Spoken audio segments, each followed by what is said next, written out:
Hey guys, I'm going to be working on some north-south stuff today. I got my friend here, Corey, who is replacing Kevin because Kevin and I work at a jail and we're deciding to try and isolate from each other when we're interacting with inmates just in case we get sick. And this is just a further whitewashing of my channel. So as we go through north-south, I'm just going to be talking about how we keep ourselves in proper alignment, posture, structure, and base. And I'm going to also just be throwing in some of the stuff of how we immediately start looking at breaking our opponent's base, posture, and structure in this video. So see how long this ends up going.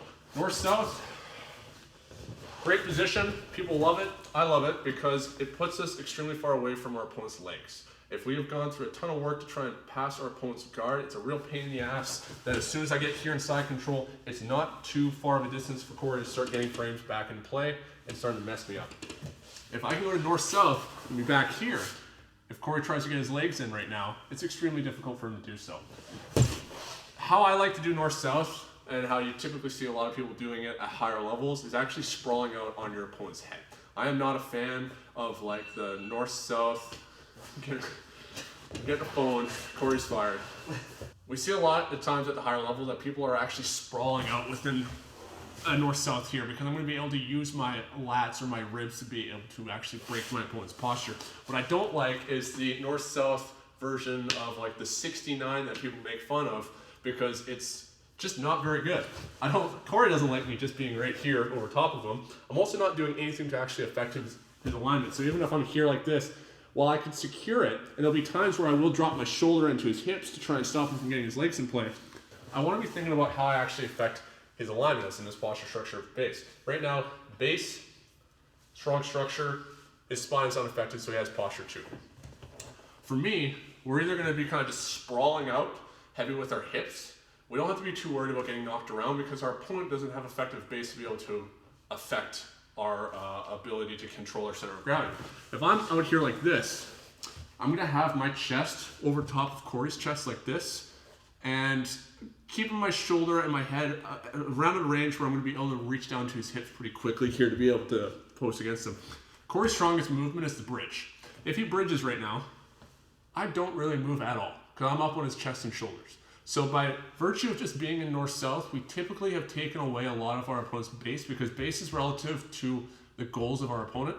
So while I'm not doing something like twisting off to side and breaking his base, I have nullified his base just by virtue of being up here. What I want to do is I want to keep myself low because obviously if I'm up like this, in this kind of version, if he brings his knees to his chest and can start frames against me, he's now able to start controlling my body and he's going to be able to start mobilizing his hips and getting back to a guard. So we're looking to stay low, sprawling out here. I can be live toes just like this, just ready to push off. But if you want to be dead toes from here, it's not the end of the world. What I'm looking at doing, my preferred, is using my body to create a twist of his spine. So if I just turn here like this, if I'm sitting like this in north-south, this is great. But also you can see how Corey is unaffected right now. By me now just being lazy and moving my hips over, I can start to twist Corey's spine. And now this limits the direction that Corey can turn, but it's also now breaking his alignment. It's going to create vulnerability. That's going to allow me to start looking at ways to start isolating his elbows so I can start looking at things for Kimura control or looking for the north-south choke. My arm positioning is pretty important.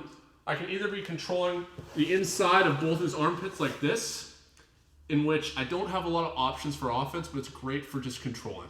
Because now I have rotational control of Corey's shoulders.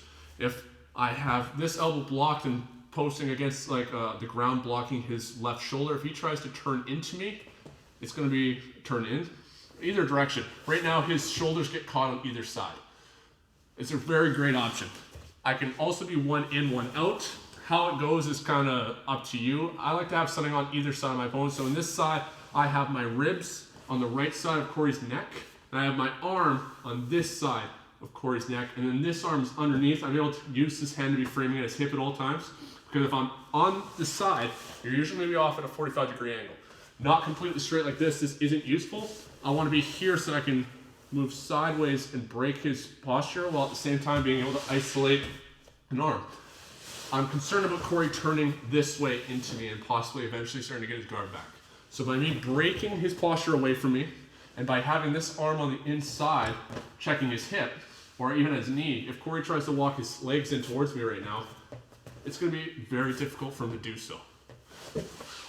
I don't recommend having both arms over top like this. It can certainly still work if I'm in a position where I have broken his posture like this and I have my body on top of his head, because right now it's kind of like a cross face. Even if he's got decent ability to move, if he tries to turn into me right now, it's very difficult with his head.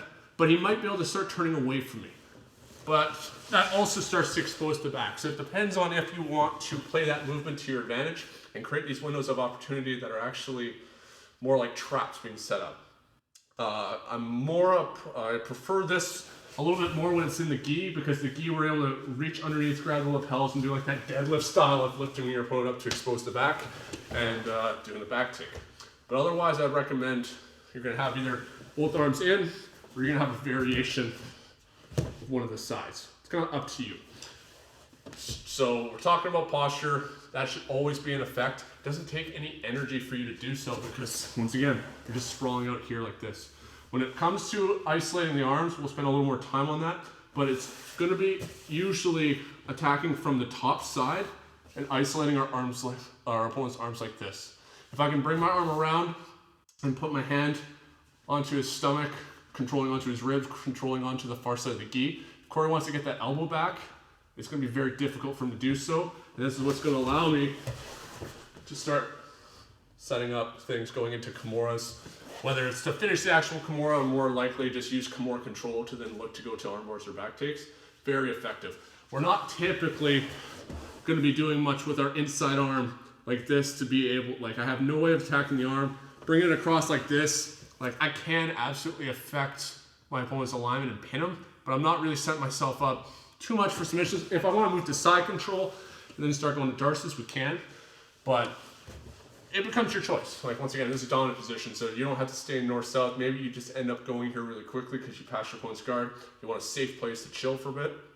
You will go back around to side control and go into mount and into back attacks. But for me, I like to go into this position and look at threatening with the north-south choke. And then as my opponent pushes up against my head or anything like that, that's what's going to now start me to control the arm and isolate it, so then I can start looking at Kimuras, so then I can either go back to north-south, or I can start using this to just quickly move into arm bars or back attacks.